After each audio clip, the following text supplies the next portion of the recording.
Chicken biryani செய்யறதுக்கு தேவையான பொருட்கள் பார்த்துடலாம் வாங்க. பிரியாணி இந்தியா கேட்டில் ஒரு 2 டம்ளர் பிரியாணி, தக்காளி, வெங்காயம், பச்சை மிளகா, பட்டை, லவங்கம், 2 ஏலக்காய், சோம்பு, பிரியாணி இலை, 2 ஸ்டார்ஸ் எடுத்திருக்கேன். அப்புறம் தேவையான அளவு மிளகாய்த்தூள், பிரியாணி ஆச்சி மிளகாய்த்தூள், நெய், தயிர், இஞ்சி பூண்டு பேஸ்ட்டு மற்றும் புதினா, கொத்தமல்லி எடுத்து வச்சுருக்கோம். ஒரு குக்கரில் 2 ஸ்பூன் நெய் ஊற்றிருக்கேன். இப்போ அது கூடயே 3 ஸ்பூன் எண்ணெய் ஊற்றிக்கலாம். எண்ணெயும் நெய்யும் நல்லா காஞ்சிடுச்சு. பட்டை, லவங்கம், பிரியாணி மசாலாலாம் இருக்கு இல்லைங்களா, அதெல்லாம் போட்டுக்கலாம். போட்டு நல்லா ஃப்ரை பண்ணுங்கள். நல்லா வதங்கிடுச்சு. இது கூட கட் பண்ணி வச்சுருக்க பச்சை மிளகா சேர்த்துக்கலாம்.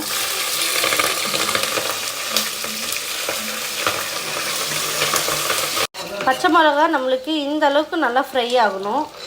இதுக்கப்புறம் நம்ம ஆனியன் போட்டுக்கலாம். ஆனியன் போட்டுட்டு நல்லா ஃப்ரை பண்ணுங்கள். ஆனியன் கொஞ்சம் ஃப்ரை ஆனதுக்கப்புறமேட்டுக்கா இது கூட நம்ம இஞ்சி பூண்டு பேஸ்ட்டு சேர்த்துக்கலாம். இப்போ இந்த அளவுக்கு நல்லா வெந்து வரணும். இந்த அளவுக்கு வெந்து வாட்டி நீங்கள் இஞ்சி பூண்டு பேஸ்ட்டு சேர்த்துக்கலாம். நான் இந்த அளவுக்கு இஞ்சி பூண்டு பேஸ்ட்டு சேர்க்குறேன். இன்னும் கொஞ்சம் கூட சேர்க்குறேன். இப்போது இந்த இஞ்சி பூண்டு பேஸ்ட்டு இந்த ஆனியோட நல்லா மிக்ஸ் ஆகணும். இந்த மாதிரி இஞ்சி பூண்டு பேஸ்ட்டு ஆனியோட நல்லா மிக்ஸ் ஆகிடுச்சு. இப்போ இந்த ஸ்டேஜில் இருக்கும்போது நான் தக்காளி ஆட் பண்ணிக்கிறேன். இப்போது நம்மளுக்கு தக்காளி ஒன்று போல் நல்லா வெந்துருச்சு. இப்போ நம்ம கொஞ்சம் போல் புதினா ஆட் பண்ணிக்கலாம்.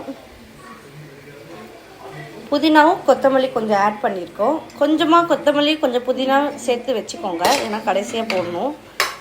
கொஞ்சம் போல் புதினா ஆட் பண்ணி நல்லா மிக்ஸ் பண்ணி விடுங்க. நம்மளுக்கு புதினா நல்லா எண்ணெயில் நல்லா மிக்ஸ் ஆகிடுச்சு. இந்த மாதிரி ஒரு பதத்துக்கு வரணும். இது கூட நம்ம 1 ஸ்பூன் தயிர் ஆட் பண்ணிக்கலாம். 1 ஸ்பூன் தயிர் போட்டு நல்லா மிக்ஸ் பண்ணிக்கோங்க. நீங்கள் இப்போ தயிர் ஆட் பண்ணி இந்த ஒரு பதத்துக்கு வந்துடும். இது கூட நம்மளுக்கு தேவையான அளவு மிளகாய்த்தூள், உப்பு, மஞ்சள்தூள், பிரியாணி தூள், இது 3த்தையுமே ஆட் பண்ணிக்கோங்க. எனக்கு இந்த அளவுக்கு மிளகாய்த்தூள் இருந்தால் போதும். ஸோ அதனால் உங்களுக்கு எவ்வளோ தேவையோ அந்த அளவுக்கு நீங்கள் ஆட் பண்ணிக்கலாம்.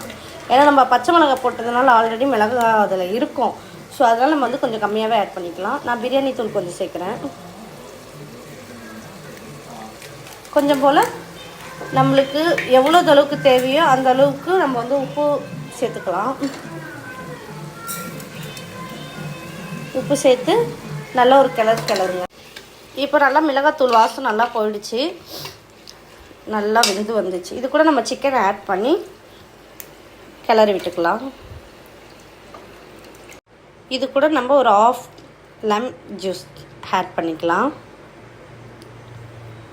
1/2 மட்டும் போதும், ஏன்னா நம்ம ஆல்ரெடி தயிர் சேர்த்துருக்கோம் இல்லைங்களா, அதனால் நான் எதனால நான் இப்போ லைம் சேர்க்குறேன்னா, என்னோடய தயிர் புளிக்கல சரியா. அது ஒரு கொஞ்சம் புளிப்பு இருந்தால் தான் நல்லாயிருக்கும். ஸோ அதனால் நான் ஒரு 1/2 லைம் சேர்த்துக்கிறேன். இப்போ நம்ம இதில் 2 கிளாஸ் தண்ணி ஊற்றிக்கலாம். தண்ணி விட்டுட்டு ஒரு விசில் விட்டுட்டு இறக்கிக்கோங்க. ஆல்ரெடி நான் 1 கிளாஸ் தண்ணி விட்டுட்டேன். ஸோ அதனால் நான் 2 கிளாஸ் தண்ணி விட்டுக்கிறேன். என்னுடைய அரிசி இந்த கப்பில் தான் நான் 2 டம்ளர் போட்டேன். ஸோ அதனால் நான் இதே கப்புலேயே நான் 2 டம்ளர் தண்ணி விட்டுக்கணும்.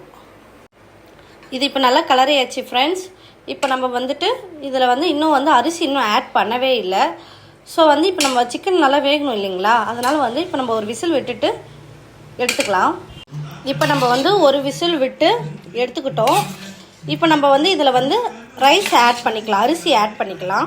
அரிசி நான் ஒரு 10 நிமிஷம் ஊற வச்சு தண்ணி இல்லாமல் நல்லா ஃபில்ட்ரு பண்ணி எடுத்திருக்கேன். ஒரு சொட்டு தண்ணி கூட இல்லாத அளவுக்கு பண்ணியிருக்கேன். என் கை பார்த்தா உங்களுக்கே தெரியும். ஸோ தண்ணி இல்லாமல் நல்லா எடுத்து வச்சுருக்கேன். ஸோ இதை நம்ம போட்டு மீண்டும் நம்ம ஒரு விசில் விட்டுக்கலாம். ஒரு விசில் விட்டுட்டு இறக்கி பார்க்கலாம் எப்படி இருக்குது. இப்போ நல்லா கொஞ்சம் விசில் நல்லா இறங்கிடுச்சு. விசில் நல்லா இறங்கி இப்போ நம்ம தாக்கலாம்.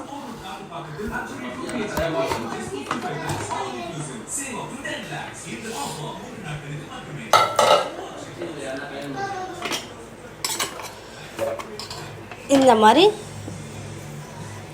நல்லா வெதப்பாக நல்லா அரிசியும் உடையாது, ஒன்றுமே ஆகாது. ஸோ அந்தளவுக்கு டேஸ்ட் இருக்கும் நம்ம பிரியாணியில். ஸோ நீங்களும் உங்கள் வீட்டில் இந்த மாதிரி செஞ்சு பாருங்கள் ஃப்ரெண்ட்ஸ். பாய். இது கூட நம்ம கடைசியாக கொஞ்சம் கொத்தமல்லி புதினா கொஞ்சம் வச்சுருந்தோம் இல்லைங்களா ஃப்ரெண்ட்ஸ், அதை நல்லா போட்டு ஆட் பண்ணிக்கோங்க. கமெண்ட்டில் சொல்லுங்கள் ஃப்ரெண்ட்ஸ். சப்ஸ்கிரைப் பண்ணுங்கள், லைக் பண்ணுங்கள், ஷேர் பண்ணுங்கள், பெல் ஐக்கானை கிளிக் பண்ணுங்கள். பாய்.